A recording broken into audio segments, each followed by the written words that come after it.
Pricision Nivel. We'll see if this is any good. I don't know. I see the first problem. Mario doesn't jump very high. That's a classic. He also doesn't run very fast. I'm reminded of this. Big Bill's Health ad says, "You have a better deal, shove it up your ugly ass." Yeah, shove it up your ass. This is a good level. Oh, that's a good sign. It reminds me immediately of, you can access it? Okay.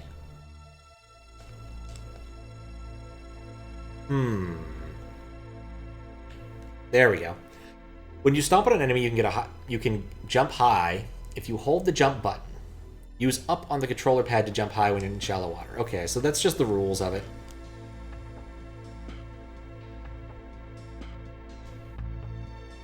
But yeah, this reminds me of Underway's QLDC level. No sound effects? Oh, is there no audio? There's no sound effects when you jump. It does feel weird with no sound effects. It's true. I'm so used to, like, having the audio on really low, but now that you point it out, I'm a little bit disconcerted by the relatively lengthy finish times for some of the participants. I'm a little bit weird. I'm a little bit worried about that, but I'll give it a try for a while, and if it fails, it fails. I'll come back later. That's how Romhack Races levels work sometimes. Like, I have not set about to play every Romhack Races level from inception to the ending. That is not something I am presently planning on doing. It's just more of a, if it works out, it works out kind of thing. Rely on sound cues. Oh, yeah, me too. I can't really do Mario cape stuff without sound cues. I'm so bad at knowing when to cape without sound cues. Big Bell's Hells is probably the most quotable piece of media since Steamed Hams. I don't think I've seen that.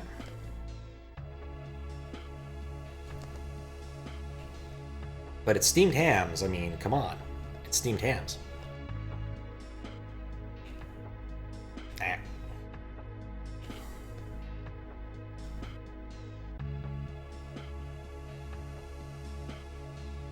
Come on.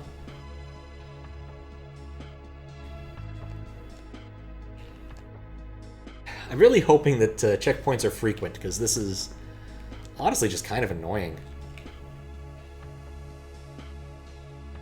What's up, Miss City? How you doing? I finally played Final Fantasy II, so I know where Mysidia is now. It's not obvious. Request a video reaction? I suppose. First section took you 5 to 7 minutes. You're not particularly skilled at Mario. Haven't checked the clear times. Okay. Fair enough. Doing well. Good morning. All right. Glad to hear it. Mysidia is in both Final Fantasy IIs. Oh, I meant the NES one. All right, I'm listening.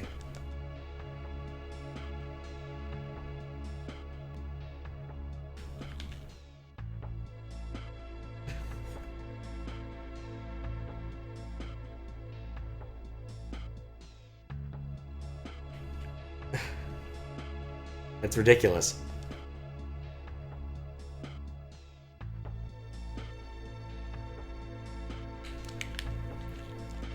Oh, wait.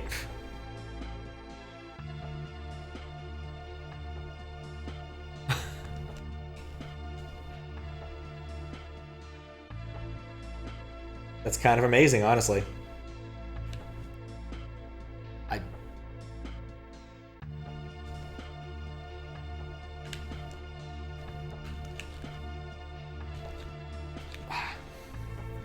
Yeah, that was weird.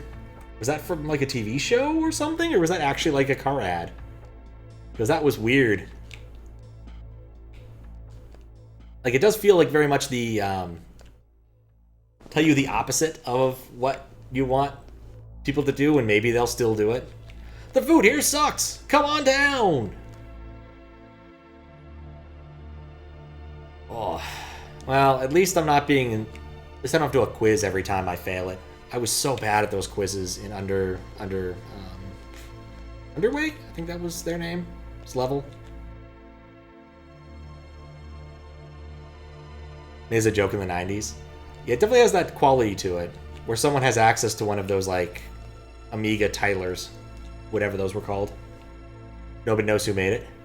Well, they seemed like they were having an awful lot of fun. Wouldn't surprise me if it was someone at some, like, local station who was blowing off steam after making, like, 3 or 4 different local car commercials. Because local commercials used to be really, well, they always were kind of low budget. There was one I remember for a not very good Mexican place in Alabama called Taco Casa. And it just had these 2 guys in trench coats, and they're next to a dumpster. People are throwing ostensibly fast food bags into the dumpster. Everybody's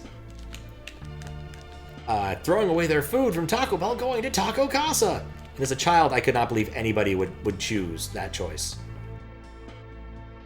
of going to Taco Casa as opposed to Taco Bell. Nowadays, I'd probably be willing to give Taco Casa another try, but honestly, I probably don't want to. Alright, I'm getting some consistency here. Some. Yeah, people do all kinds of weird stuff. Animators especially will draw, like, really weird, fucked up stuff, especially for, like, kid shows. There's a famous set of sketches that from Rugrats with an awful lot of interesting things going on. I think one of the animators came out of the woodwork to explain, yeah, that was like page 2 of 6 or something. And eventually management found it and they fired some people over it. Closed doors thing from SpongeBob. Yep. I think Nick had a lot of that going on.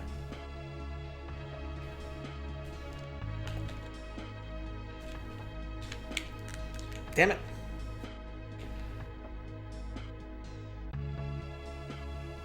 But yeah, especially like older computer stuff. People also used to do like dumb Easter eggs and things. Love to see what it was for Rugrats. I can send you a link later, Desi. I don't have it on me, but if you look up like Rugrats animator something jam, you might find it. Ah. Yes, exactly. Zuccotti knows exactly what I'm talking about. That is one of the things in the fake storyboard. And then all these malt balls spill out of his diaper.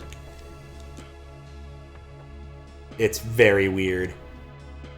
Apparently the first, like, page or 2 is Angelica... Angelica? Is that her name?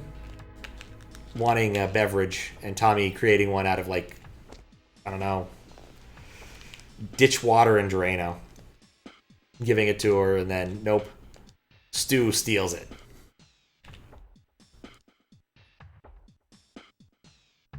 But that's only what the animator has said, because I don't think any more pages have surfaced.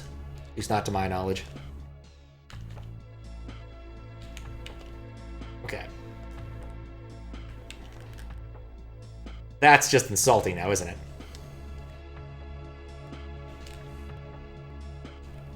You gotta remember to hold B at the end of that. I'm not really sure what the point of that vine is there, other than decoration, or possibly screwing you up if you have a superfluous up input.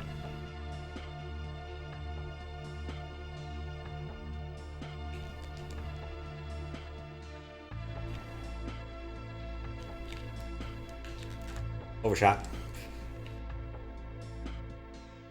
It wouldn't surprise me if there was an awful lot more of that, and, you know, what little of it remains is probably in people's private collections and won't be seen until, I don't know, Nickelodeon animators start having estate sales or something like that. Someone picks up a binder full of, like, sketches and just like, oh, these are going to be so awesome. And it's like, oh, wait, no, these are not awesome. These are, like, the opposite of awesome. But hey, I can put this on the internet and get internet points on Hyper Reddit or whatever the heck we're going to be using in, you know, 50 years. Okay, but wait, there's more. Oh, I don't like that jump. What's up, Pawaluta? And thank you for finding the link, Zuccotti. That makes it easy. We were talking about Rugrats, especially the link that Zuccotti just posted. And I just beat Donkey Island, an unofficial sequel to Monkey Island that was really irritating at times, such as you need to do this action like 4 times for something important to happen. And now we're trying a Romhack Races level because I didn't have anything else prepared. You know, Rugrats was definitely not my favorite of the Nick shows. Like, I would watch it if it was on, but it was never my favorite. Like, I'd take a Hey Arnold over Rugrats any day.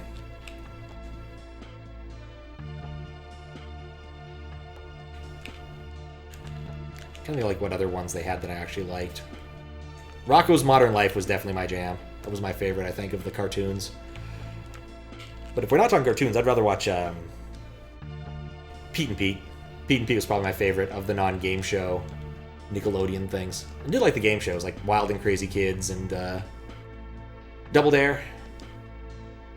And Figure It Out. I kind of liked Figure It Out. SpongeBob one is amazing. There's a Rugrats video game that looks cursed and terrible. I mean, that happens a lot. Like, licensed video games are just a weird cesspool of things that are both very good and aren't good at all. Like, Cool Spot's kind of fun. It's not great, but it's kind of fun. Doritos Dash of Destruction is one of the best advert games ever made. It's not really a licensed game, is it? SpongeBob Milk. Yeah, I definitely haven't seen that. I suspect I may be seeing it shortly.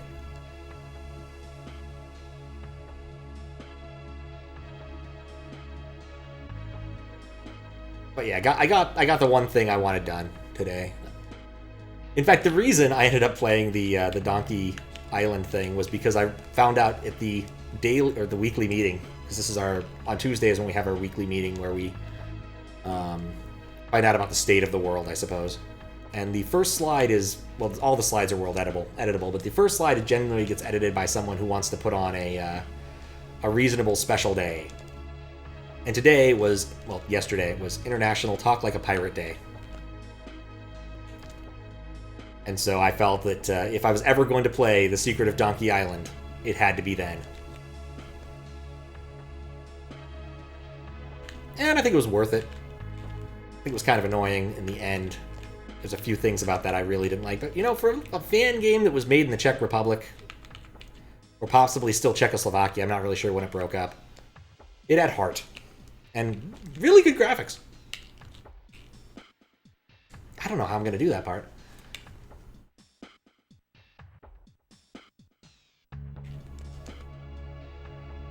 Like, I can't maintain any speed. Dang.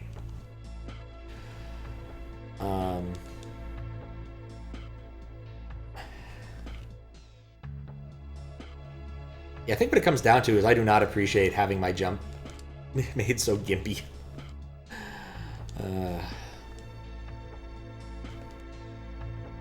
Requires a different level of precision than I am used to. It's interesting. But yeah, one of those things that's on my list of projects to do, and there's like 3 Mario projects I have that are close to the top of the stack that I might just go and do, like maybe one this weekend. There's one that's really silly that I think will be cool, but I'm not sure I want to put the time in, and I definitely need YouTube quota to pull it off.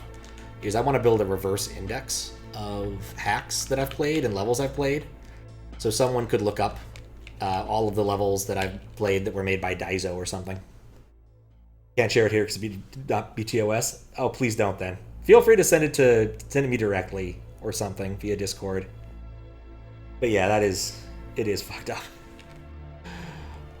The Rugrats one is. I can't speak to the SpongeBob one, but I'm gonna guess it's worse.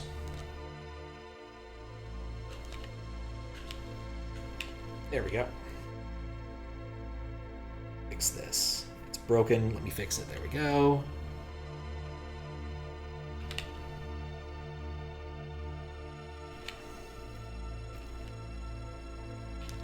All right. Oh, hello. I got a coin. I hope that that's some sort of midway, because I think I'm going to die here. I didn't die. Cool, I didn't die. What is being expected of me here?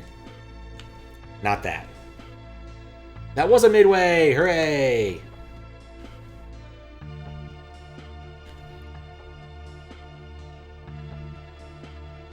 I am happy about my age. So happy about my age. Alright, can't get up that way.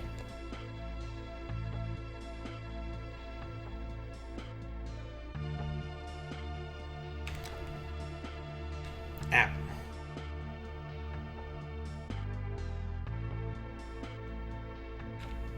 No! I just keep running into things. Relax. Nope, no relaxing. Really? I thought that wouldn't work. The fact that I got this on the first try, and now cannot consistently get it at all. The coin being midway was interesting. Yeah, I have to assume that maybe like there was some sort of graphic conflict. Alright, that's the next step.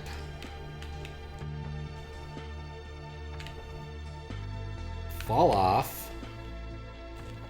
Okay. Progress. Interested in seeing stuff that was leaked so far. Just look up behind closed doors Internet Archive. Okay. I will, yeah, I'll just pull that up and search that, and I'll take a look in a minute. And by a minute, I mean after I'm done streaming. No, I love the Internet Archive. It is fantastic. I sure hope it doesn't get sued out of oblivion because of their poor decisions 2 years ago. That being said, there was a stream I want to do, and I started building tech for it. And then I spaced on it. Haven't gone and done anything else with it recently. Where they basically have a core sample of a bunch of different shockwave applications. I want to just pull them out and play them, but I need a way for people to like choose ones that is not going to be hard for me to manage. And so I got halfway to building it, and then I got distracted and kind of wandered off. You know how that goes.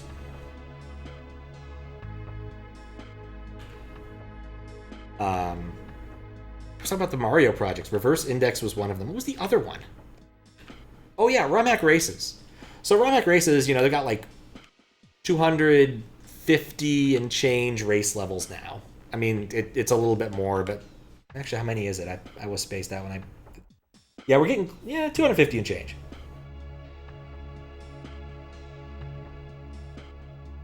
Set your expectations when the file's literally called BCD Crabs Beach. Great. My expectations have been adequately set. So no, like the problem is if you haven't been playing Romhack Races forever, you know, if you're not say Louis or one of the other perennial players, like there's an awful lot of Romhack Races out there, and picking through them to pick levels is kind of hard. And so I was thinking I'd make a pseudo like level picker. That you could take into account certain types of information, such as I want a level that is this many stars difficult, and once they publish somewhere the newer information, how they're doing the difficulties, I'd roll that in, but that hasn't come up. That hasn't happened yet. But the other feature I think would be useful is last person clear time is under this amount. First person clear time is above, under, or around this, or under, or over this amount, these sorts of things. Or possibly even just like, I want to beat ones with Louis. Difficulties change up. That is true. That is true. I still think like randomly picking things wouldn't hurt. And using times wouldn't hurt either. Like this would be a tool for people like just like for me, and if anyone else wants to use it. To pick levels to play.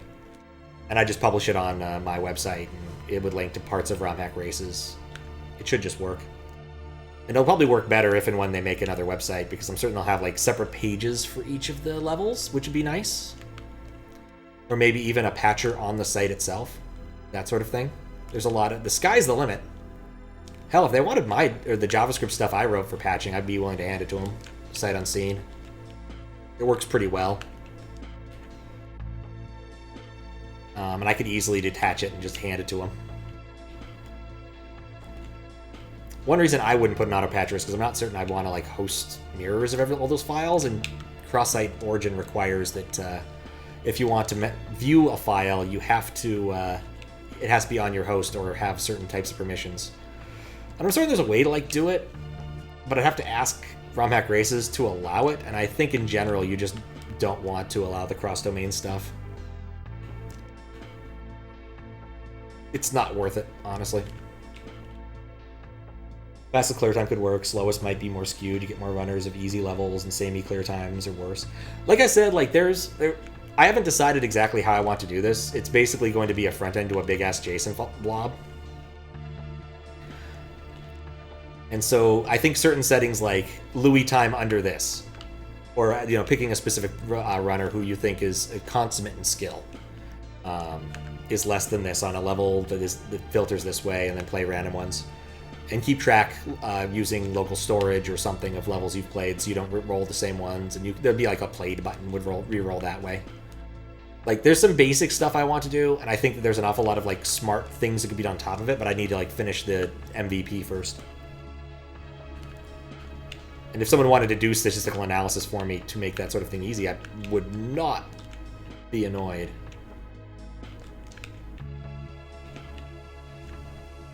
Oh, it's that kind of block. But yeah, like most of the levels, Romhack Races levels I played recently have been because people have suggested, this is a good level, go play it. When I've said I'm just going to do random Romhack Races levels. And that's a good indicator, but that doesn't work necessarily for everybody, and it's hard to remember all the levels you've played necessarily. And I'd probably do a little bit of Twitch integration, just because like if you log in, I'll save some of the stuff not in local storage maybe, I don't know. Save it under a DB, keeps track of your in my DB, and you can keep track of it that way. The sky's the limit on this sort of thing. I just haven't, actually done more than the preliminary scraping work. Some of which I need to do a little bit more of, because I don't have the times yet. I still only have the levels and the information, the metadata. But like I said, I don't know if that's a project I'm going to get started on soon. I realize that Desi's next request is coming up, and I really do want to have a USB integration for that one. So I probably should sit down and try to debug what is going wrong with USB to NES. Especially because I might be able to bug Fiskbit into loaning me. That might not be a bad idea. So I'll see Fiskbit on like the 26th. Might be able to convince him to loan me one of his spare EverDrives to see if the problem is the EverDrive. Which one? Zelda 1's currently on top of the stack, but if I have like grand plans for Zelda 1, but if I can get USB stuff working with simplicity, I probably want to slot in Final Fantasy 1 instead if you'd be willing to take the trade.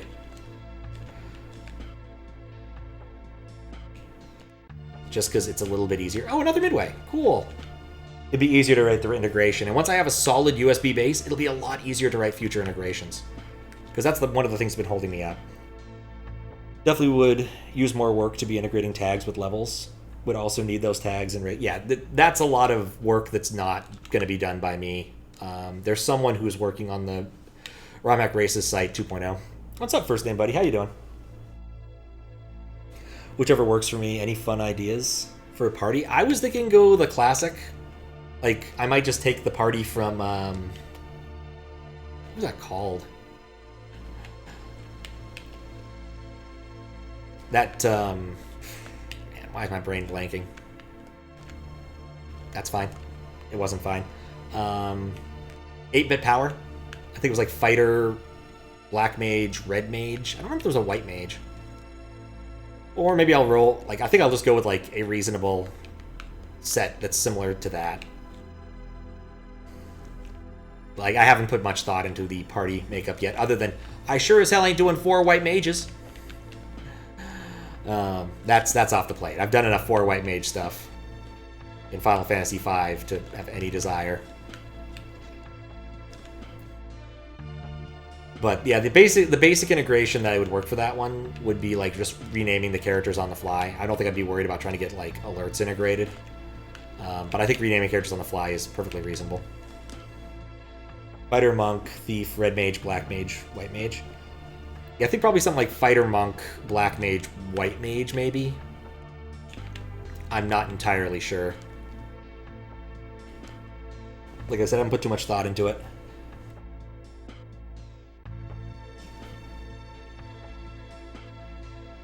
But based upon the last few Final Fantasies I've played, and most distinctly, will want healing. Healing has proven to be really important.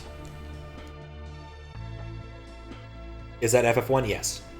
Yeah, on my request list, it's not far away. Let me look, may as well. this is a slow-going level. Need to finish Dark Souls, need to finish Equinox, and then a Desi request is up after that. And then, like, the wall of Fisk requests. If I can get Dark Souls finished, I'd be a very happy man.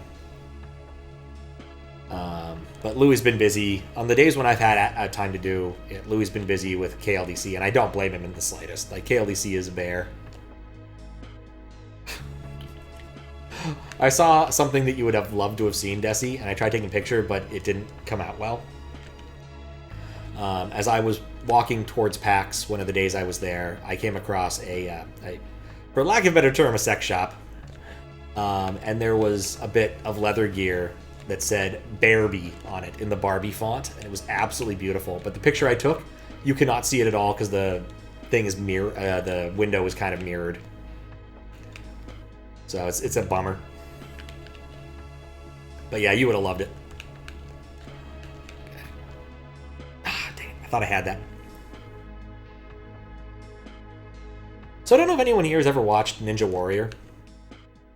But like the Ninja Warrior generally comes in about 4 sections. And each one of them weeds out a lot of people. And the first one usually weeds out anybody who's not like actually very physically serious. You have to go and do a bunch of crazy jumps and run over things and prove your mastery of momentum. And usually it's on a time limit. And usually the second area is very similar. You have to do everything in a very short period of time. But the third one has no time limit. Why? Because it's immense amounts of precision. So you're allowed as much time as you want to set up. There's no time pressure at all. I think there's probably like a absolute timer that's in like 30 minutes to an hour range or something, like a get on with it or else we'll punt you final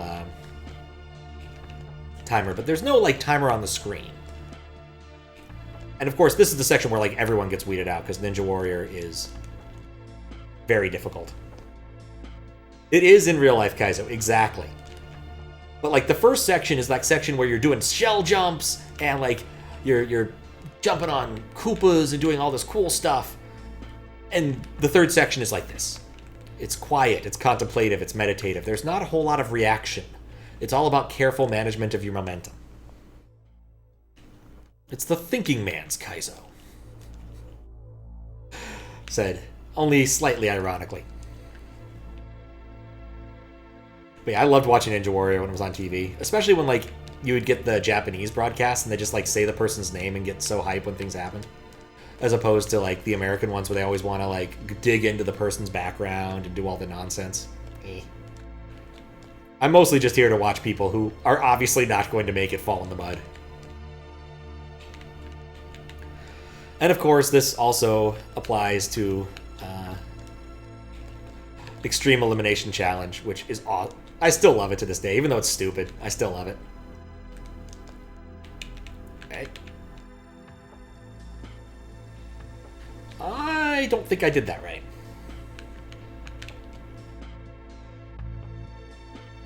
Oh, I should get rid of this this thing here. I do not need this pin anymore. Just unpin. There we go. The MXC is fantastic. Apparently, they brought back Takeshi's Castle. They're making like a remake, or they did. I saw a trailer for it that apparently had been published like a year ago. Then apparently they were making it for Amazon Prime Japan. Don't know if it made it over to the US because I didn't check. Yeah, they're bringing it back. It got brought back like a year ago. I don't know if it made it to America though. Because I'm not like that hooked into like the translation stuff anymore, the fan translation stuff. And I feel like someone would have pointed out that exists on Amazon Prime in the United States if it did. I would hope at least. It was kind of cool. They also decided to like make it more complicated. Like they have 3 castles and things. I kind of liked the simplicity of an awful lot of the early challenges. Also, Takeshi's Castle is so much different from MXC. Like, MXC is usually an episode of Takeshi's Castle cut up a bit. But yeah, I think I watched the pilot episode, and it's just like, there's not a whole lot going on. A lot of the challenges are a lot simpler. Like, oh no, you're on this rickety bridge, and people are throwing balls. And you have to hold this ball as someone else throws balls at you. And of course, the also popular moat with the fake rocks that you couldn't possibly know about in advance. Crazy and so unfair, but hilarious. Exactly. Apparently, some people have won it. I watched a video by some YouTuber who was very obsessed with the show and was like, does no one actually won Takashi's Castle? Well, this guy did, except he didn't really. And then this guy did, except he kind of did. And we couldn't determine who actually won, so they all split the prize money. And so the answer is a surprising number of people have actually won, but it's like in the tens, not in the hundreds. Especially because they never showed the final like confrontation on MXC, where like you had to. They had a bunch of weird ones. Like I think one was a water gun fight with these weird these like fish grabber things, which I guess is just a cliche in Japan. So I've definitely seen it in other places. And then they switched to like laser tag, but except it's on like cars. Like the production value of that thing went up over time massively.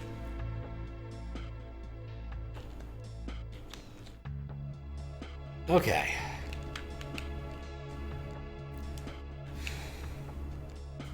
No!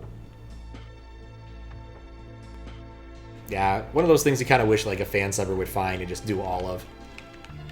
But it's a lot of work, and finding that stuff is hard. Like, old TV shows to fan sub can be a difficult challenge, just because, like, if they don't have DVD releases, good luck. Especially Japanese ones, because you're going to have to go find, like, an archive of stuff people recorded off Japanese live television. And there's some people who probably do, but good luck finding them. Because they're probably on, like, a very specialized Japanese message board that share tapes, where you need to know a bunch of Japanese trivia to even get into the message board. And you probably wouldn't even be able to guess the name of the message board. And no one is going to just tell you outright, oh yeah, this is the place you go, and you need to, have tapes to trade. It's just not going to happen. Lost media is fascinating. Oh yeah. It is pretty cool when people find some, though. Oh no, I don't know why I thought I could go up there. Okay, I want to go to the bottom of the vine there and jump right, I think is what I'm supposed to do.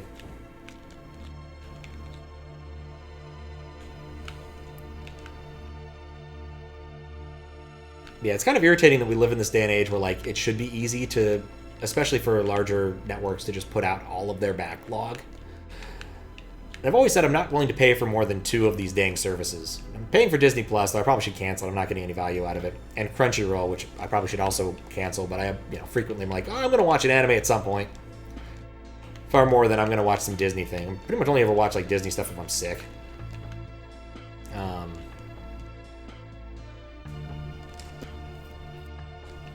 Where was I going with this? Oh yeah, but there is one network that if they put out all of their backlog onto a service just for them, I absolutely would pay for it, and it's the Food Network. Like, they have enough stuff I'd actually want to watch and be happy to, like, binge through over time that I'd be absolutely enthralled if they did their entire backlog. But they won't. It just makes too much sense. And of course, there's the whole bundling cable issue.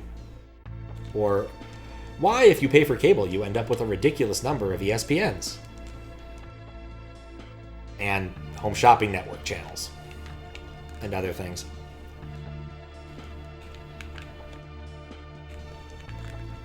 There we go. Like Owl House and Star vs. Evil in terms of Disney stuff. Yeah, I watched Star vs. Evil for a bit. I got kind of tired of it. Okay, a little bit higher than that.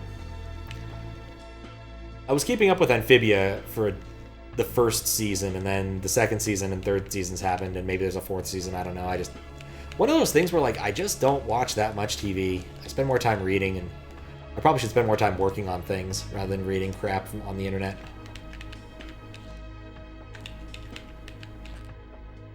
Okay.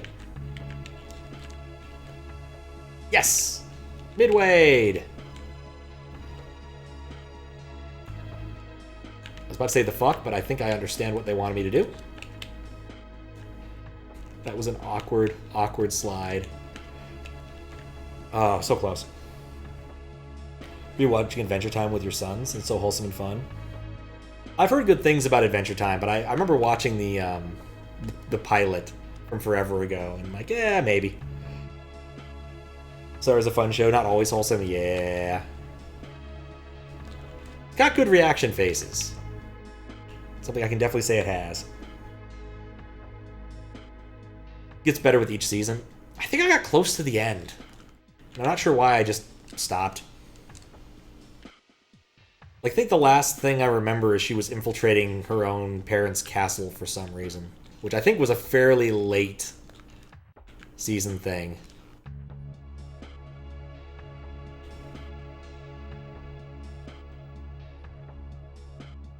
But yeah.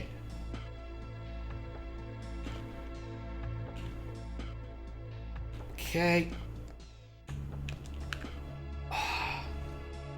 Didn't think you like Adventure Time when you first exposed to it, seeing merch, and then you watched it?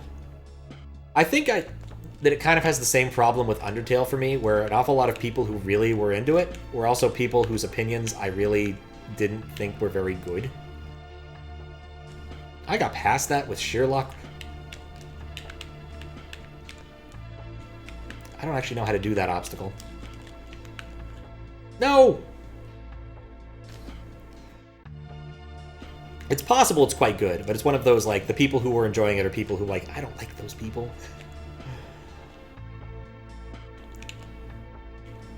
One of them was a ex of my sister's, who was like, yeah, we're analyzing it and having this great time discussing how it's actually, like, Platoian dialogue, and I'm like, uh-huh, it's a kid's show. It's nice, but, like, save your analysis for, I don't know, actual books? It's one of those things, man. It just bugs me. I think it's a bit silly to spend so much time analyzing a kid's show. I do not need a treatise on how, I don't know, you find the allegory of the cave somewhere in My Little Pony. It's better written than 90% of shows. That's still not saying much. Like, most TV shows are not well written. That's not to say that, like, you can't enjoy schlock, or that it's a prerequisite for that being enjoyable. Had an argument with a friend once about how Portal had the best writing in video games. I'm like, yeah, but that's not saying much. Video game writing sucks. Don't think it's silly, but you wouldn't try to force anyone. But YouTube videos are fun. It's fair. How you doing, Papa Nug? We're talking about cartoon shows. Most Extreme Elimination Challenge. It's the only kids show you've seen that mentions dimethyltryptamine. Interesting. Portal certainly didn't have the best writing in video games, but it's top-notch delivery. Oh, yeah. I mean, to be fair, most of the writing jokes are effectively Yo Mama jokes at the end of it.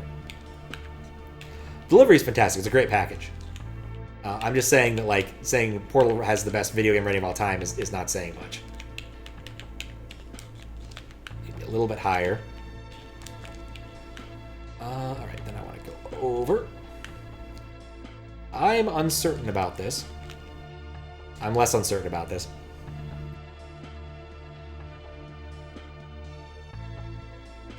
Dang it. This also would have been when Portal came out. I think video game writing has probably gotten a bit better since then.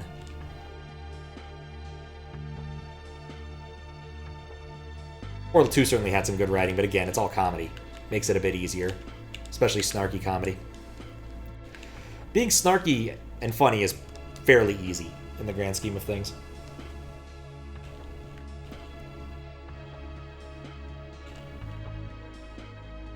But, you know, I can't say that I've been listening or reading or doing other, like, really great literature. Last thing that I did listen to that was, you know, considered great literature was probably Master and Margarita. And that, you know, that was weird. It was really weird. Well written, interesting. I'm certain it's better in Russian. Probably better if you actually understand an awful lot of the references he's making. Because, you know, communist Russia was a weird place. Even weirder place. But only those old mini video games animation back from touching on topics. Deeps no resistance, a limited my imagination how we approach it. Maybe. I think part of the issue, for video games at least, is it's hard to really anticipate how the viewer will actually interact with the art in a way that's a lot more approachable in gallery, or more understandable in gallery art and books and movies. Most people do not pick up a book or movie and immediately read the last few pages unless they want to spoil certain wizards killing other wizards. Yeah, Master Margarita is fun, but like an awful lot of the flash sidewayses get confusing. I found that confused. And the names were a sticking point.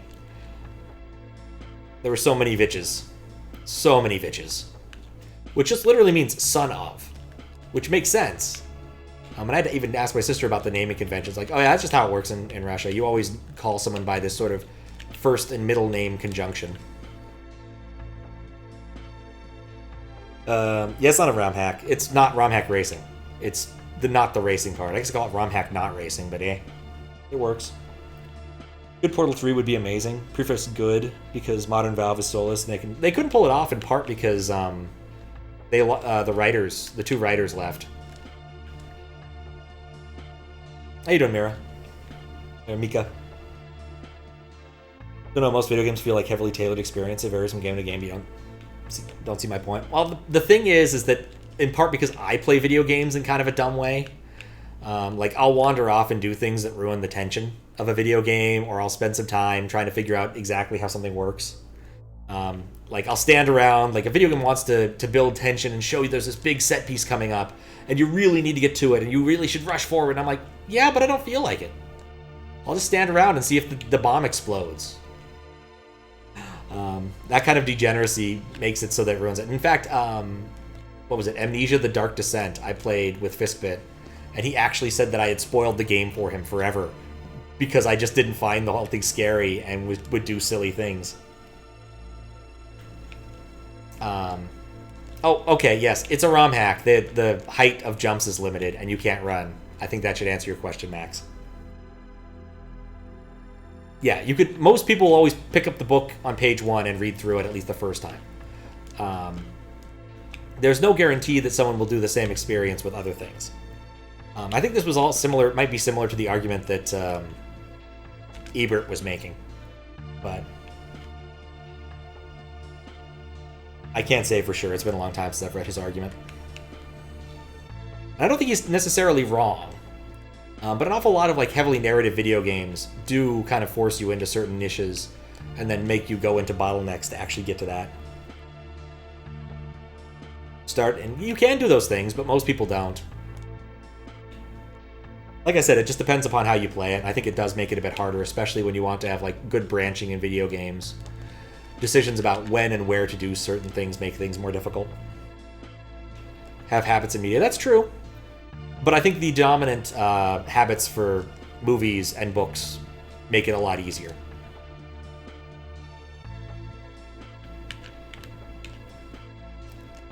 A lot easier than the dominant habits in video games.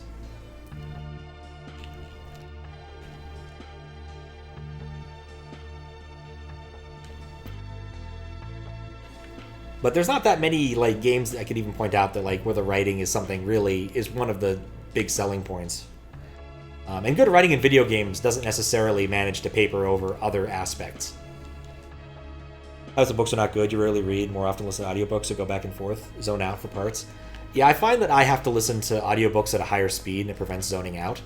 I listen on about 1.4. I picked up the habit when I was listening to fantasy books, the Midkemia series by Raymond E. Feist, which are perfectly serviceable, fun fantasy books.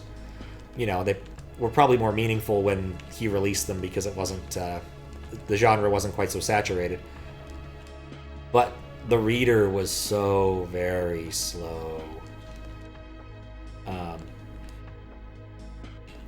The one thing I will say that was funny was, was it? No, I guess it wasn't that. But yeah, I went through the first arc where most of the character arcs except for Pugs got wrapped up. I was kind of done. May listen on 4X, but you're doing other things. I mean, I always do it when I'm out walking. Like, I want to listen to a book, I'll go out walking. I'm not doing other things, just walking. And it's good. I've been lazy this year and not necessarily going to get my 100K steps a day. I've been trying to get myself back up to the amortized level, but it's not. The odds aren't good. I'm about 40 days behind. Getting close to 39, but about 40 days behind, and there's only about 100 days left in the year, so the odds aren't good. As with most things in life, best effort. My sister, with her audiobook, she's nuts. She'll listen to 2x, which is just, for me, painful. I cannot do that.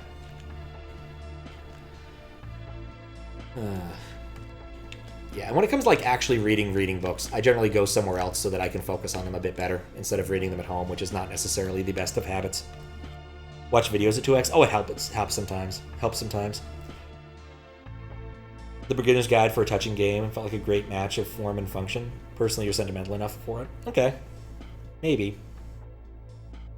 Munchers have a smaller hit detection. I did not know that.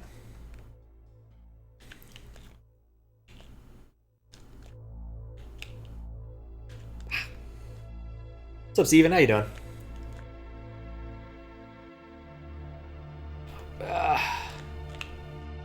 I could have lived. I could have been the Mario that had lived.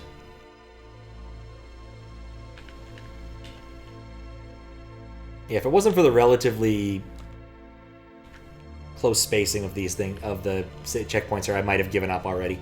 I have no idea how many sections there are, though. There we go. I feel like nondescript amounts of waste and not enough sleep. How am I? I probably could stand to sleep more, but otherwise doing fine.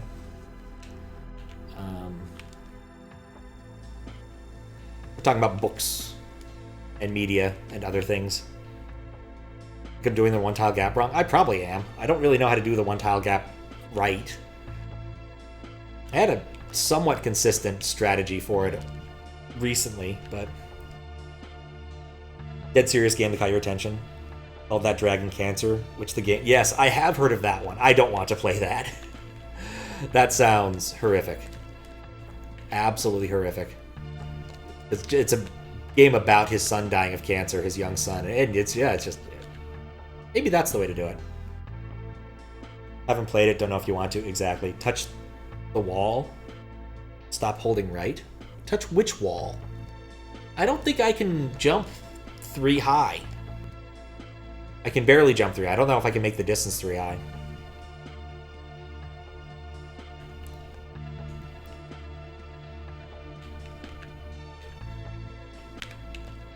Nope. Too short. You kind of want to? I respect that.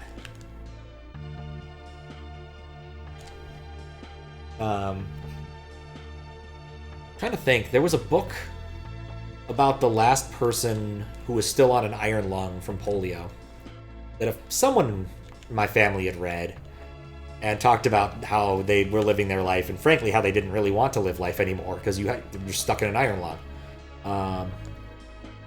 It just sounded really depressing. And it's not the kind of thing I would want to read. I'm not going to say everything in my life needs to be positive and uplifting, but it's one of those things where I gotta choose your battles at times.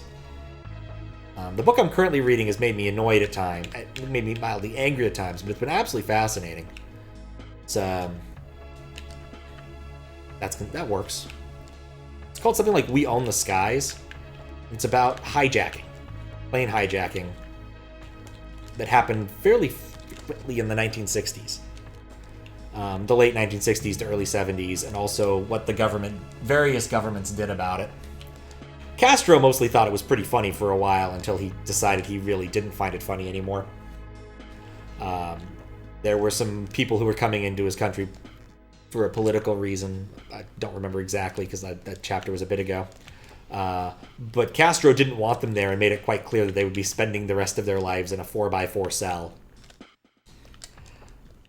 Not nice. But it mostly follows the thread of 2 people. And their hijacking. And then interim kind of goes to discussing other hijackings and other people doing other things in the aviation world. Fuck Castro. Yep. I am not a fan. He was not a good dictator. There are some good dictators in life. Castro was not one of them. And so yeah, most of it was people trying to go to Cuba for various revolutionary reasons. But then people started trying to go to other places. Algiers, I think Algiers became another hotspot, and the way it worked was actually pretty hilarious because like the couple did defect. They managed to collect a decent chunk of change, somewhere in the vicinity of $500,000. And the president of Algiers was like, you know, I do hate the United States. This would be a great thorn in their eye. But no, I think I'm going to return the money. Which pissed off the people who had hijacked the plane and gotten the money. But, you know, not the most important people. I think he did was not discriminate. Everyone was equally a subject of him. Raul was anti-Semitic and did worse than Fidel. Yeah. No, the revolution in Cuba is an awkward thing. And I still think people who wear Che Guevara shirts are not the smartest kettle of fish. And frankly speaking, Che Guevara probably would not have liked the people wearing his shirts, just on principle, based upon his what I understand of his philosophy. It strikes me as one of the very high ironies of consumer culture, wearing a Che Guevara shirt that you bought instead of made.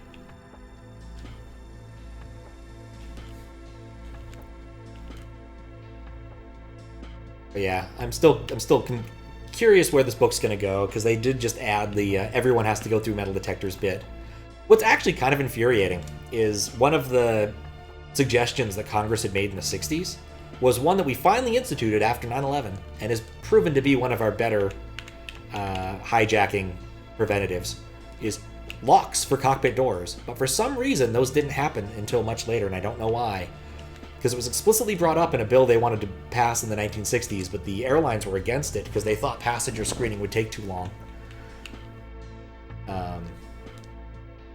In fact, airlines were surprised when it became mandatory that people were actually pretty okay with it. The old metal detector and x-ray machine way of TSA. Yet bizarre it took so long to implement it, because it did solve a huge class of problems. And it's a lot more effective than an awful lot of the other things that we've done. Like the stupid milliwave scanners, which I still don't think are all that much better than the metal detectors of yore. Yep, we can be dumb. We can indeed be dumb. What am I doing? Before that, interestingly, the stopgap solution was that they would do some really quick, basically profiling. Quick profiling, and have people who failed the profile test and make them have to go through additional screening with a hand-magnetized wand. But they found over time that their profiling wasn't very good. Like, absolutely not good. Oh, and the other thing was that if you could present an ID of any stripe that was reasonable, they would let you go through, which didn't work so hot because an awful lot of the people who were hijacking planes were ex-military and definitely had IDs. Because an awful lot of it was, angst probably isn't the right word, but it's kind of close, about the Vietnam War.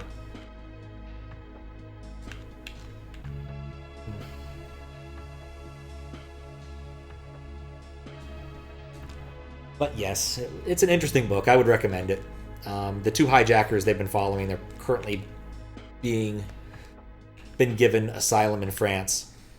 And I'm kind of curious to see where it's going to go from that. Because ultimately, the thing I've taken away from that is these two hijackers are not all that bright. Charismatic, yes. Bright, no. Drug-addled, frequently. In fact, one of the hijackers smoked a ridiculous amount of weed during his hijacking.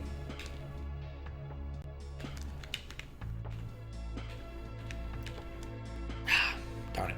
Oh, I can go further right than that.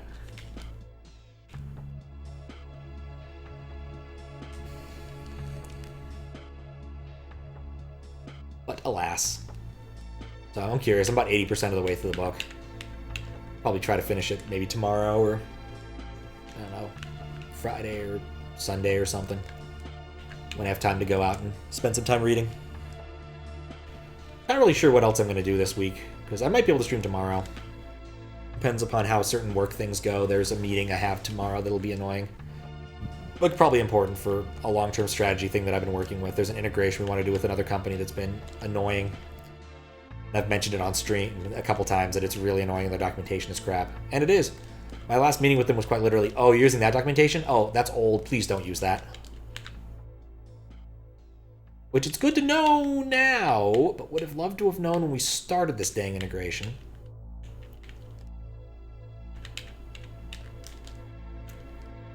Ow.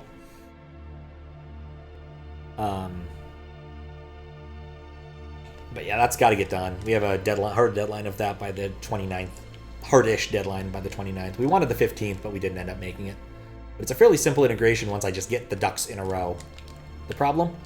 Really hard to herd ducks. But once that's done, we'll be in good shape. And then this weekend is just kind of shot in terms of other stuff. Like, it'd probably be a perfect time to do Dark Souls, except I'm not entirely certain I can actually do streaming this weekend for reasons I can't get into. How am I supposed to do that part on stream? And actually, on Saturday, I'm going to go do some volunteering for a thing. It's not a noble thing. It's actually pretty silly. But it should be fun. Should message me before you go to bed. Yeah, oh, yeah, Tetrasphere. No, yeah, Tetrasphere. I remember at some point when we were like playing random N64 games with Snyder and Fiskbit.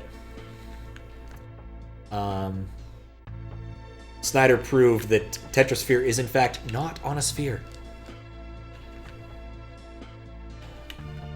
which irritated Fiskbit to no end. Wetris is also really cool, if you've never played Wetris.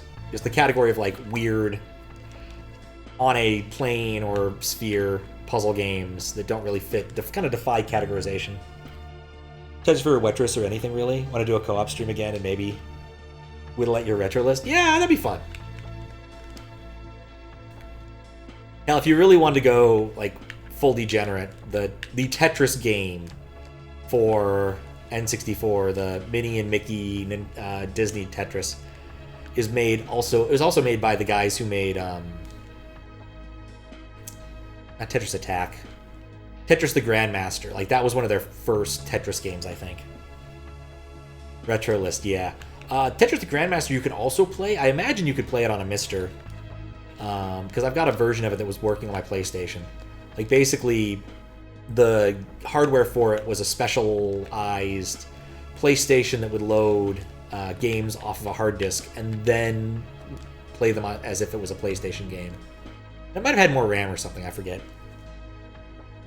Yeah, TGM is really good. Not good at Tetris. That's fair, neither am I. Tetris, like actually playing Tetris at a high level, takes an immense amount of skill and planning and reaction time. It's a hard game. I actually found an NES Tetris, or something that played like NES Tetris, cabinet out in the wild recently. Played it for a bit, burned a few quarters because I had quarters in my pocket. Enjoyed the Russian music. And the fact that it was challenge-based instead of just clear so many... It was always clearing lines, but occasionally it'd give you like weird garbage to clear too to make it more interesting. One-on-one Tetris caught on Facebook and your friends got into it. Love to get it working with Mister. Yeah, it required a little bit of doing, but it wasn't that difficult. I imagine getting it working on a Mister wouldn't be hard because there was like a way to convert it from like just straight up convert it from the weird ripped format to a PS1 ISO. But a couple weeks trying to get to level 10. Girl you were dating got to top level. 120 in a few days. Literally a genius. Yeah, I'd believe it. That's ridiculous. That is too much Tetris. Like, sometimes when you play a game too long, like, it starts to affect your vision. I imagine playing that much Tetris would totally affect my vision. I can only really point to a few different games that have ever done that. There was one like the same game where you looked at an awful lot of blocks. And after a while, everything started to look kind of blocky. Okay, that was what I need to do, but I need to wander back to the left a little bit better. A chess master? Oh, yeah. Tetris mesmerizing, love watching. Can play alright, but nothing special. Exactly. And different Tetris plays better. Like, I've seen in the wild, this was in San Francisco a while ago, so I don't know if the machine or arcade are even still there. A Tetris the Grandmaster machine. Maybe TGM2. And honestly, it handles so well. Just like it is a buttery smooth Tetris experience. Unlike many others I've ever played. Like the Tetris I played in the arcade the other day was fine. You know, like I said, it's interesting. But it's old school. It doesn't have the drops. It doesn't have rotations the way that we expect them to be played now. Things like that. TGM2. I mean, TGM1 is good too. But yeah, TGM2 is the big one.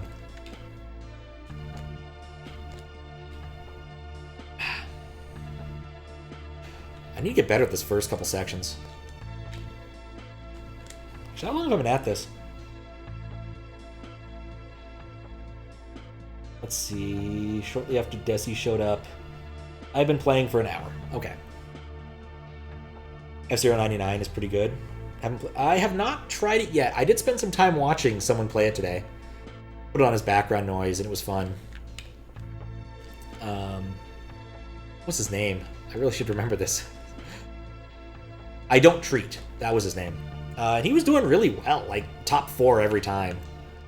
I saw some other names I recognized that he was playing against, so I have to assume, even though this like F-Zero is not specifically their domain, I have to assume if someone's playing around such that in the crowd of people he's playing, Mewtwo King is one of them. He's doing pretty well. I think I also saw Skybills up there, and I know Skybills is pretty good at video games. So, fun chaos. It looks like it.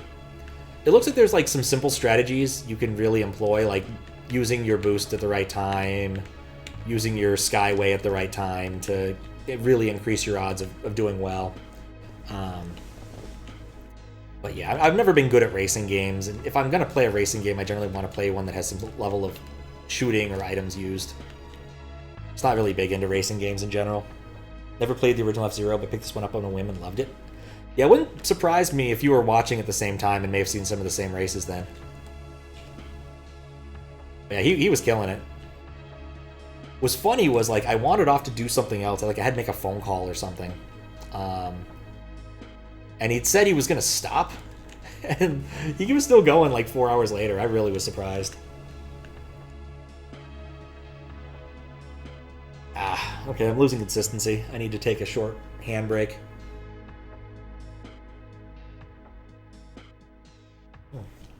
Kind of want to try it before it goes down. But you've kept your Switch offline intentionally to preserve GDQ maker levels. Lost the Portal one before you put it offline. Don't have the others still up. Yeah, it's a problem, isn't it?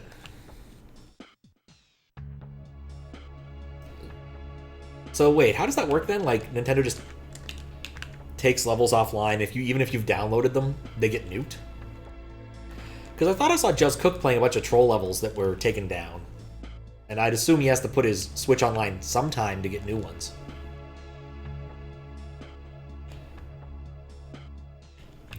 Maybe his Switch is jailbroken in some special way. Because I know that like people have figured out how to parse the Mario Maker level data and stuff and put it online so you can see it. Dang it. Wouldn't delete them as long as you don't load up Maker with it online? I imagine that would be the case, yeah. So I guess you could do it without any problems. Because, yeah, I won't update Maker unless you actually go online with that. I know because it periodically bugs me to update other things. I'm like, nah, I'm good. Also, this version of the Switch I have is jailbreakable.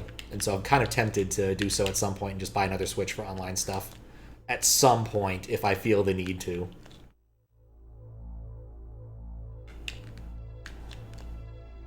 Okay.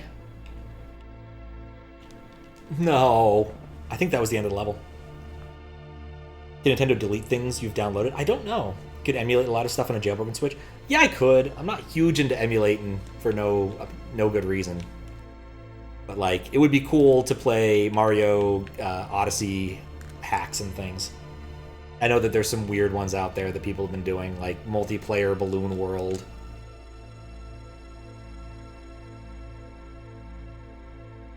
It was rude. It's absolutely rude. But yeah, now it makes me wonder how Just Cook does it. Like, does he just have, like, a jailbroken one that lets him play old levels or something? Like, I just don't know. I have a download level that has since been deleted. I'm not surprised. In fact, I wouldn't be surprised if my levels have been deleted. They weren't all that very good, and I made them, like, the first day it came out. I haven't opened up Mario Maker since, like, the first week it came out. Mario Maker 2 just didn't quite have the same, I don't know, shine to it. And it's weird, because it should, but just, I didn't care as much. Not your level? Oh, okay. Was there a special reason you downloaded it, or just, like, it was a weird coincidence this happened? Anticipating a Mario Maker 3? It wouldn't surprise me at this point. Like, Nintendo doesn't seem to like the infinitely maintaining something strategy, which I kind of think they should in some ways. I don't know. It's weird. The creator took it down about it. I have to imagine it had some sort of, like, glitch in it, would be my guess from knowing Max, But, you know, Splatoon 2 came out on Switch, and then Splatoon 3, so Mario Maker 3 is not that out there. It would be cool if they did, like, a 3D Mario Maker, like Mario 64 Maker.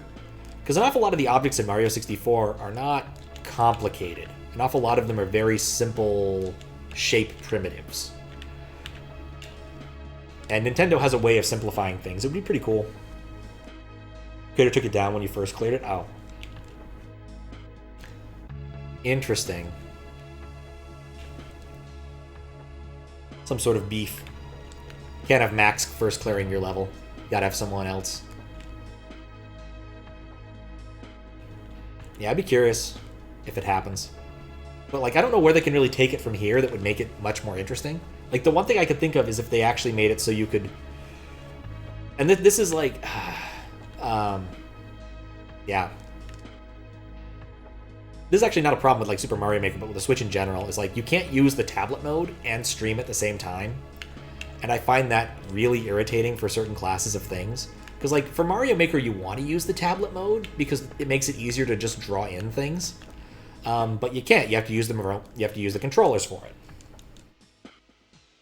Used to hate when peeps did that. I could totally believe it. It seems like a bad move. Like, oh no, you cleared my level. I'm gonna throw a little temper tantrum. Take my ball and go home.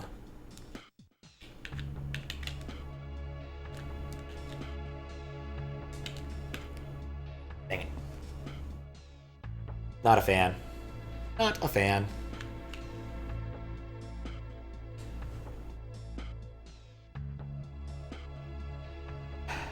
But yeah, I don't know whether they can take Mario Maker 3 from here. Like, they've added all this cool stuff. Like, they could bring back costumes. That'd be nice, but I don't think they will. They like the Link costume and Mario 2 costume too much. Don't see how Mario Maker 3 could make anything more interesting than what Mario 1 already, or Maker 2 did. 1 did, and 2 was kind of lackluster. I mean, I like the Mario 2 stuff. I think that the Link stuff is pretty cool. But I'm pretty much on the same page, Hero. How you doing? Like, I just don't see what they could add at this point that would make it a must-buy.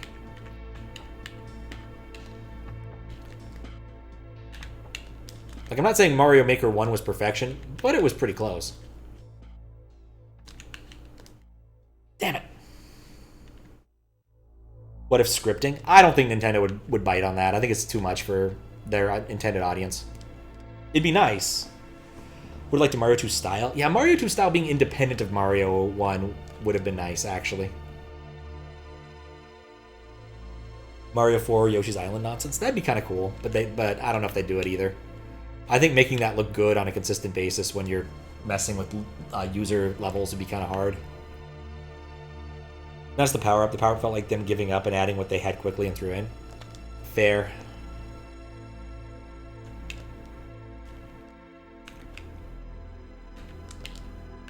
But I think they'd also lose something, so I don't think they'd be willing to, like, make Toadette and Toad and play differently from Mario and Luigi.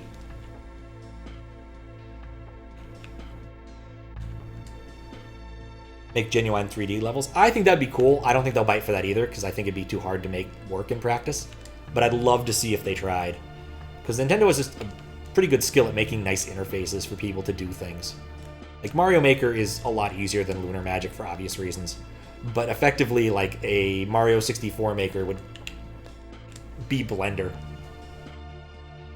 So not having everything in all styles is a big beef. Had, like, objects in the game in other styles, like transparent pipes, but they're just invisible. Yeah, that's true. Like, the 3D World stuff had, like a lot of fun stuff that wasn't available in other styles. And vice versa.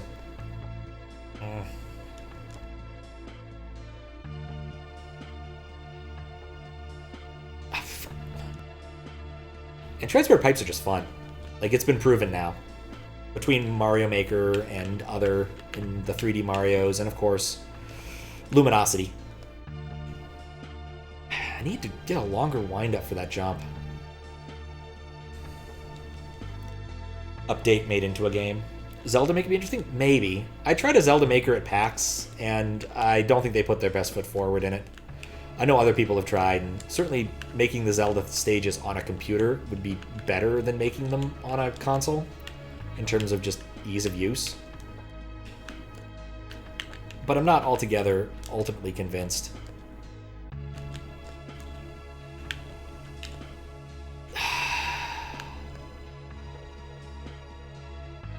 Various Zelda makers. Heard of the Super Mario Maker engine? They were... Have you heard of Super Mario Maker World engine? They were doing some pretty cool stuff. I don't believe I have. I remember seeing like a Yoshi's Island one that people were happy about. I remember Juz like playing some troll levels that were made in that engine, or the Mario World, Yoshi's Island engine, but I haven't seen much else. Chamber Dungeons and Link Awakening remake, but that one's so limiting and barely interesting.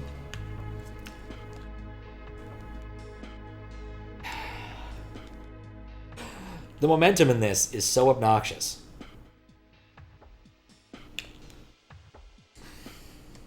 I am looking forward to having a full jump again whenever I play Mario again after this.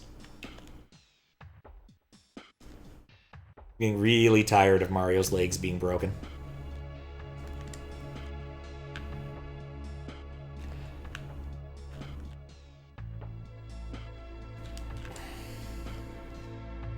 And it feels like low gravity? Oh, absolutely.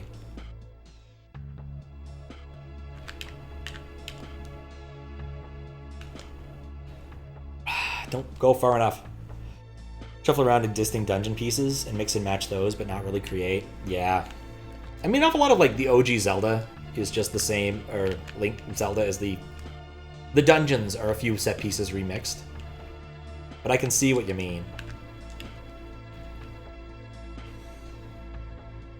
That's how you felt? Yup.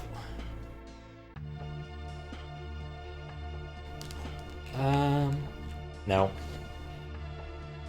Need to come in with momentum there. This is one of the reasons I was a little bit reticent about this one, is I didn't know how long I wanted to stay streaming, and I kind of figured this might take a while based upon the lower clears.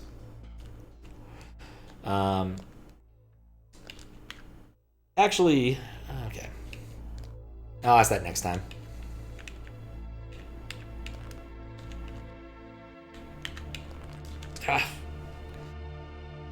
Is this the last section? That's kind of important to me. If there's another section after this, I might need to just tap out. Try again later, because it is getting late. If there's another section after this, I just don't know if I have it in me. Good level for you? Very possibly. Like, none of the individual tricks feels all that difficult, and it's very readable. 4 total? Okay. So I think this is the last section then, because I think that's the 4th midway I've seen. I should have trusted my tap. Or 3rd midway. Think I'm right? Okay. Yeah, I think I'm close. If I can just get that vine jump and make it past these things consistently.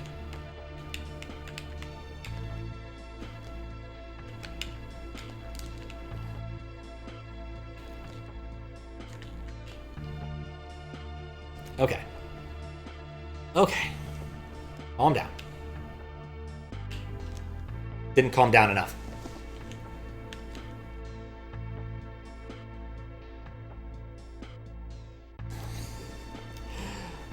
It's so hard to maintain momentum at a level that gives you none.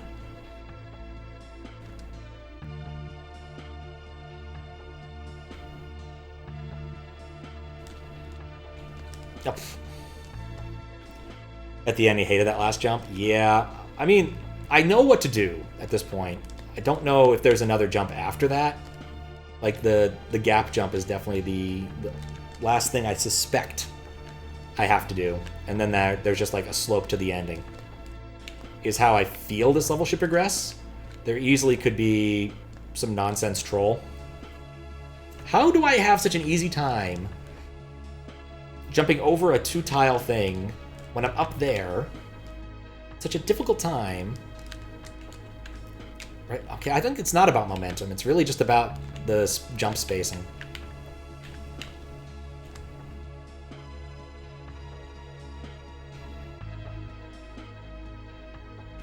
I think building momentum is actually kind of irrelevant. I just need to jump a little later. Yep. The man said as he was enlightened. That jump was sketch, but it worked. Nope. Oh, no! You just need a little momentum to make that jump.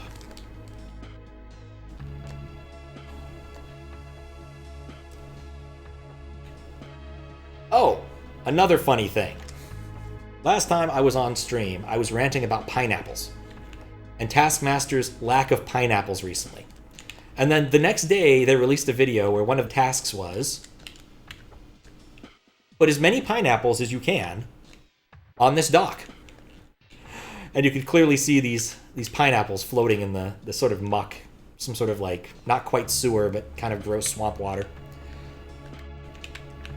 And people were fishing around, and like one of them was an inflatable pineapple, so it would definitely make it to the end. Another was some sort of pineapple lampshade that was made of metal, and they had a magnet for fishing. And so people spent a long time trying to figure out how to get those out and fish them out.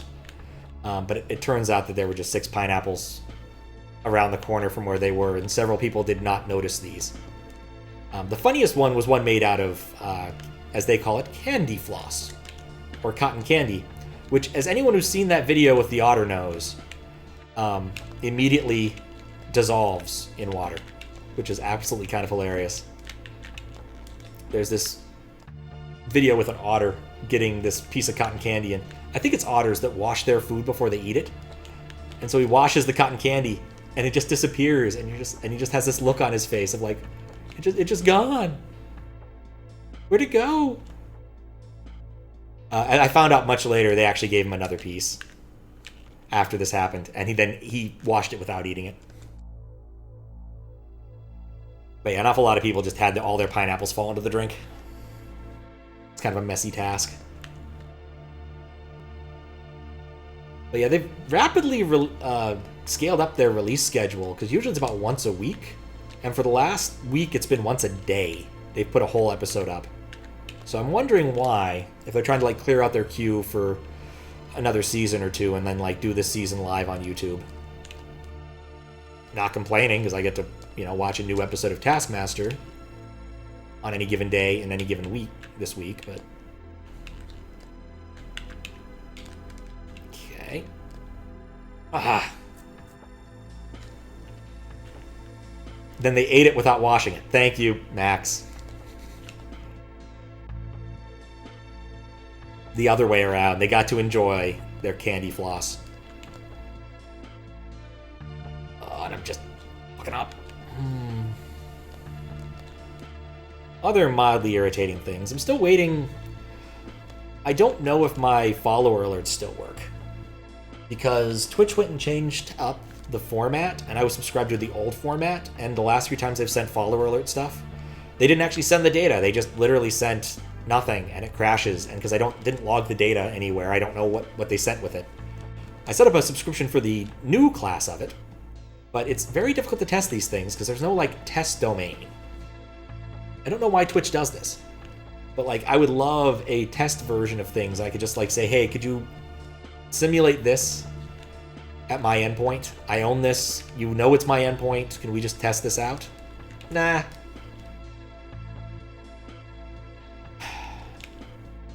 Makes me wonder how, like, the big guys actually handle, like, crowd control, because when things like this change, do they just have a bunch of test accounts?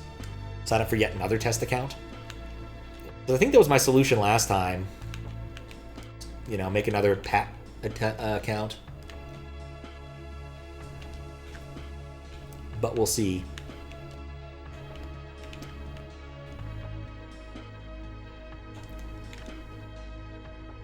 I could get further over. I don't know why I'm not getting further over. I'm getting tired, and so I'm messing these up in dumb ways, because I know exactly what to do for every obstacle. It's just a matter of doing it repeatedly.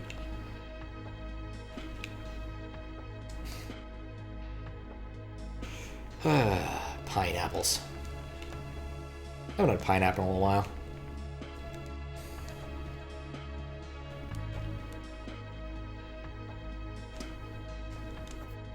Just thinking about pineapple.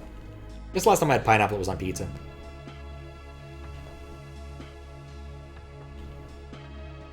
Maybe I'll get a pineapple taco. With tacos with pineapple in them.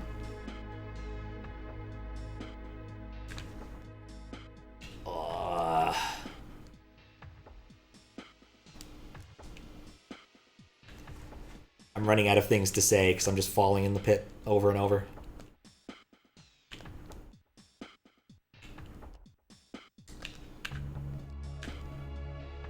I have one of the last remaining Choco Tacos in your freezer if they discontinued them like a year ago. That is good for you, actually. I was going to say, it's unfortunate they discontinued them. I really liked them. I remember being excited about them when Taco Bell started selling them. There was a place that I went to that had them on the menu, and I thought, okay, well, this is kind of one of those places that likes to do things well. It'll probably be like an artisanal Choco Taco with hand-curated waffles, and nope. Literally came out and slapped down one of those Mylar suckers right in front of me. It was still good. But there used to be kind of a tradition me and Squiggles used to have after, possibly during the mystery hunt, where we'd go and locate a vending machine at MIT that had Choco Tacos. Because oftentimes there was only one, it was hard to find. It is an actual travesty, it really is. Especially since many of those, like, confectionery treats are such crap. And while the Choco Taco is not, you know, hot cuisine by any means, it was pretty decent for ice cream you got out of a vending machine.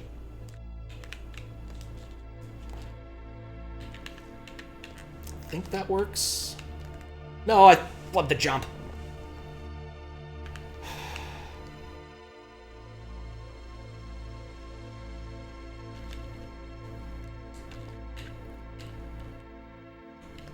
Okay.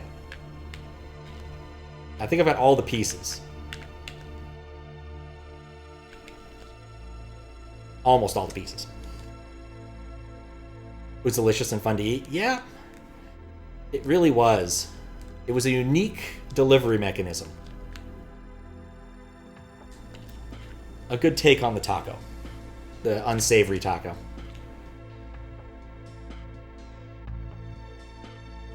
But alas, nothing's forever. Like, just like they were gonna stop Twinkies a while ago.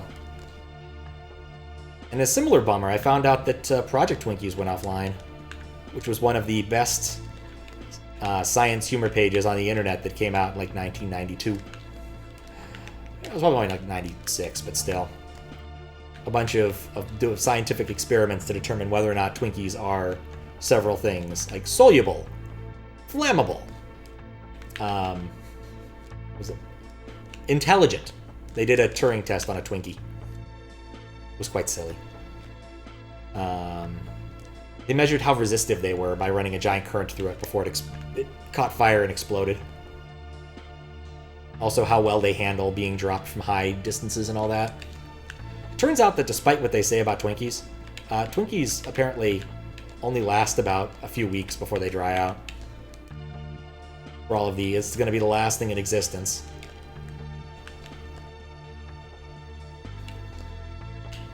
No! How do you do that one? I get so few shots at it. I thought I held B and pressed right early enough, but I guess I didn't.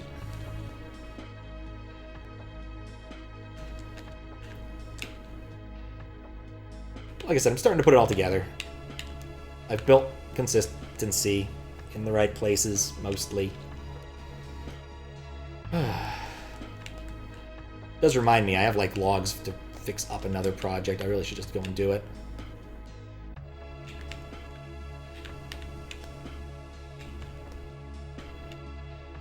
Oh, and I fixed my Cavern of Blood thing. Turns out the files I was missing were already on archive.org. I got this, thanks. Thanks.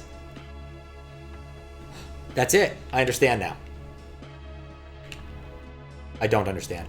No. I think I understand what I'm supposed to do there, okay? The reason the slope exists is so that instead of jumping at the wall, I can kind of slide into it and have no momentum, a lot less. It was good. It was good that I found them. It's a bummer I didn't try that earlier. Like, I'm kind of surprised.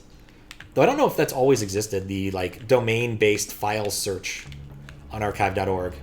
But it's really cool. Archive.org, it's a really cool thing. You want old versions of web pages? They've got them. Oh, wait, hold up B. Hold B. Slide. No.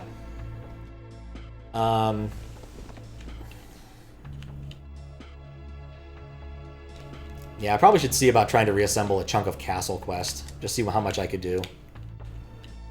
Because I have some files for it, and I really regret not playing through it earlier when it was still online. Because then I'd have the files for it in the web cache.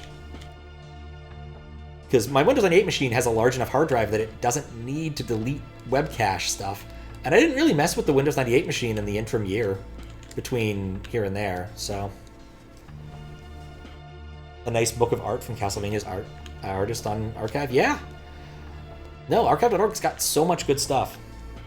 I wanted to read a book that I would not have been able to read on a phone because it has never been converted into a reasonable format for reading like a proper EPUB. But there was a PDF version of it on archive.org, and I got to read it because it was referenced in a comic I'd rather enjoyed.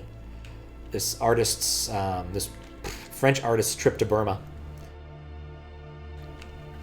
And apparently he'd grown up reading this book, or had read it in his childhood because it was a famous French-ish reporter had written it. It's called Magok, Valley of the Rubies. It's an expose about going to Burma with a jewel dealer, and okay, wait, hold up, we're in new territory.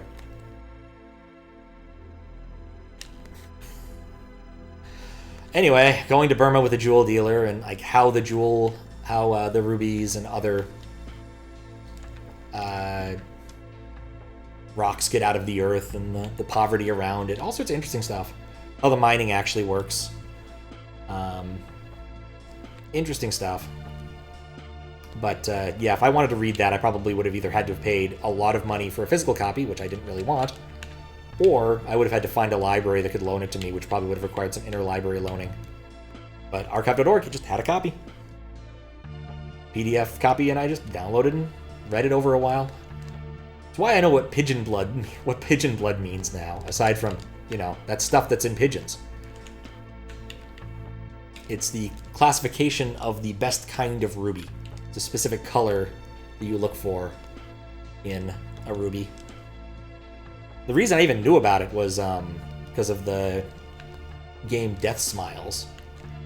I thought it was hilarious that the final boss was named What's his name? Pigeon Blood Jitterbug. Jitterbug because basically everything in that game is named after some sort of musical term. But Pigeon Blood because he was very red. Feels like a bit of a letdown after the other final boss you fight, High Imperator Lord Tyranno-Satan. Which, gotta say, in terms of titles, even knowing what Pigeon Blood means now, Tyranno-Satan kinda wins on this one.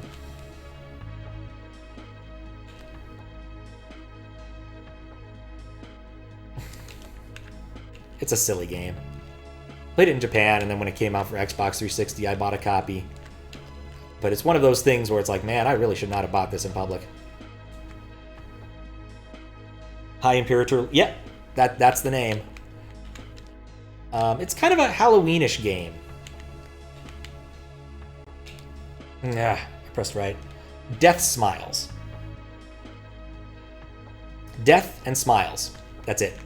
It's a cave treasure? One of those Japanese shoot 'em up dynasties. They made a game. They made it, and it was released. Oh God, who knows how long ago? It only came to home consoles later. But basic premise is that it's kind of an isekai thing, except you pick between different girl characters who have hats, kind of similar to Toho in that regard. But each one of them has a different pet. Are you kidding me? And the pet influences how the shooting works. And the thing about it is it's not the kind of shoot-'em-up game where you're trying to survive. Like, beating the game on 1/4 isn't that hard, but getting a really good score is, because you need to be switching between things, and there's various modes, and there's items you need to be picking up. The scoring is somewhat complicated.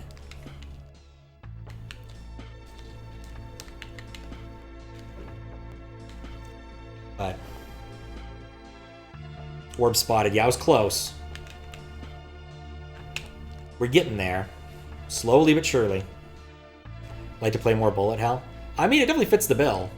But, like, the key thing, one of the key things about it is you can use your familiars, because they're witches, I guess, to block bullets. And you get points for that, but only in certain modes. Like I said, it's a weird game. But it's more about high score getting. But when they released in the United States, they went all out and made it like a special boxed copy. Came with soundtrack and a special faceplate for your Xbox 360 when they thought that was really going to take off and be a thing. If you look it up, it's quite embarrassing to buy in real life. Especially because of the tagline. Death smiles, lolies smile back.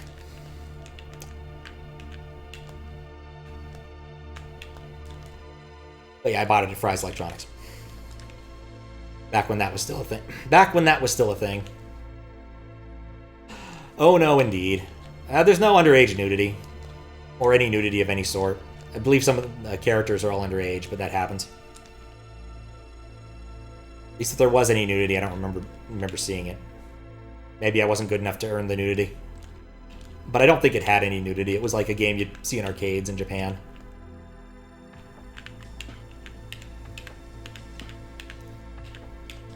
Had sort of an interesting art style, a combination of sprites and 3D rendered objects. One that you don't really see, like, you don't see things like that anymore, just because, like, the hardware's caught up, so you don't need to do that. From 2007? Yeah, that sounds right. It's an A-grade cursed sentence right there. Oh, probably. It was a different time. There was time for clacks. Yeah, I gave the faceplate to Fistpick because I was never going to use it. I still have the soundtrack CD in my car, though. It's pretty decent. Don't think I've listened to it in years, though. Yeah, they meant the style. It's definitely gothic loli style. That is definitely what they're going for. The poofy dresses and all that.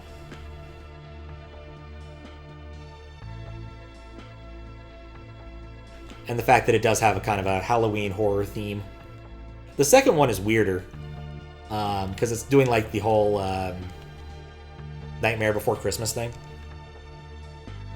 Where the main villain is some sort of Santa Claus critter, but it's all Halloween-ish, and it's weird. They sold it on Xbox 360 through the online store for a while. I think it might be gone off that now. But... oh, good, it works! Hey, thank you for helping me test that. And... boop. Actually appreciate that. I thought it was broken, because Twitch had broken it. But good to know that it's all the plumbing's working. It's been a while since I've seen this character. Why would it break? Oh, they switched the version on one of the APIs. And so the last couple times Twitch hit the follow endpoint I wrote, it was giving me garbage data, which is to say it did not deliver an event part of the JSON for some reason. And so I set up a new subscription, but I wasn't certain if it would work. Oh, he's a perennial troll. That's why I'm like, oh, yeah, it's you. Okay. He's a thing that happens. If you're playing Kaizo on SMW, or on Twitch, sooner or later you'll get a visit from him. He has a great number of accounts. He's been doing this for years. Really, it doesn't bug me, because usually he just says something kind of rude and then goes off and does something else. But he might come back with 3 or 4 more accounts, and I'll see it again. And I'll do the same thing as I did last time. Yep. I don't know, I prefer the term idiosyncratic troll. There's some people who just, this is their deal in life. There used to be a page on Wikipedia about idiosyncratic /trolls, including the people who would post things like, "You are now manually breathing." And one fellow who was very enamored with the idea of Natalie Portman naked, petrified, and covered in grits. Why grits?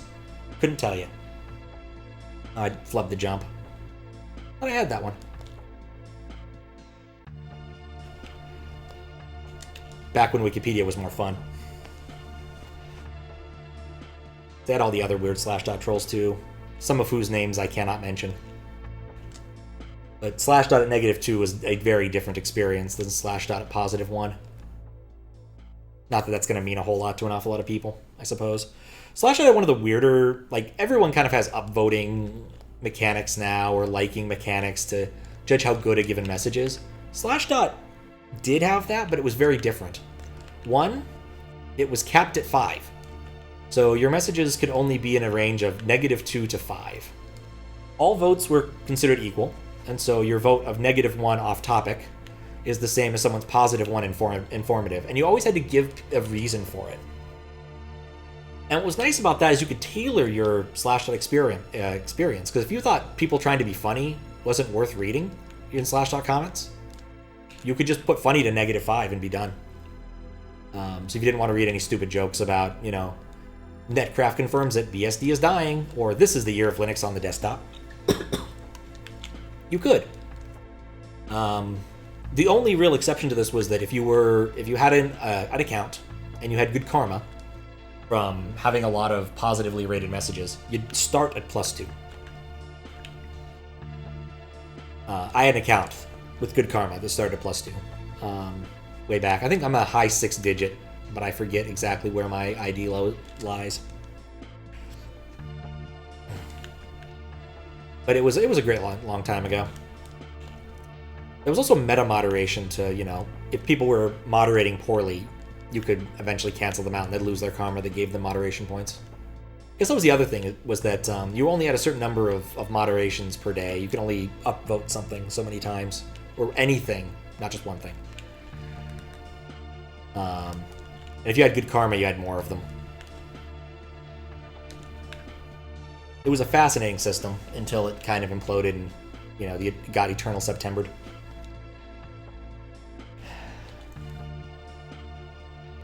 Yeah.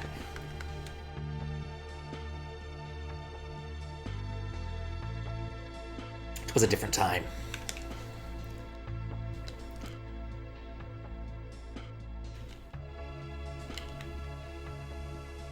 A very different time.